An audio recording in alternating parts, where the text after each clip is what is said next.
Ukraine के दारुल-हुकूमत Kyiv समेत मुतादिद बड़े शहरों पर रूस के मिसाइल और ड्रोन हमलों में हलाक अफराद की तादाद 22 हो गई, जबकि 100 से ज़ायद अफराद ज़ख्मी हैं। रूसी मीडिया के मुताबिक यूक्रेनी हमलों के जवाब में रूस यूक्रेन में फ़ौजी अहदाफ को निशाना बना रहा है। रूसी हुक्काम का कहना है कि रूसी फ़ज़ाई दिफाई निज़ाम ने रात के दौरान 50 ड्रोन तबाह कर दिए। ड्रोन हमलों को कामयाबी से नाकाम बनाया गया। हुक्काम की जानिब से मज़ीद तफ़सीलात जारी किए जाने का इंतज़ार है।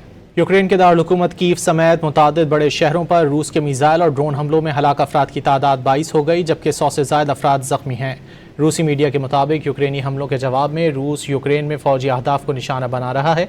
रूसी हुक्काम का कहना है कि रूसी फ़ज़ाई दिफाई निज़ाम ने रात के दौरान 50 ड्रोन तबाह कर दिए। ड्रोन हमलों को कामयाबी से नाकाम बनाया गया। हुक्काम की जानिब से मज़ीद तफ़सीलात जारी किए जाने का इंतज़ार है। यूक्रेन के दारुल-हुकूमत कीव समेत मुतादिद बड़े शहरों पर रूस के मिसाइल और ड्रोन हमलों में हलाक अफराद की तादाद 22 हो गई, जबकि 100 से ज़ायद अफराद ज़ख्मी हैं। रूसी मीडिया के मुताबिक यूक्रेनी हमलों के जवाब में रूस यूक्रेन में फ़ौजी अहदाफ को निशाना बना रहा है। रूसी हुक्काम का कहना है कि रूसी फ़ज़ाई दिफाई निज़ाम ने रात के दौरान 50 ड्रोन तबाह कर दिए। ड्रोन हमलों को कामयाबी से नाकाम बनाया गया। हुक्काम की जानिब से मज़ीद तफ़सीलात जारी किए जाने का इंतज़ार है।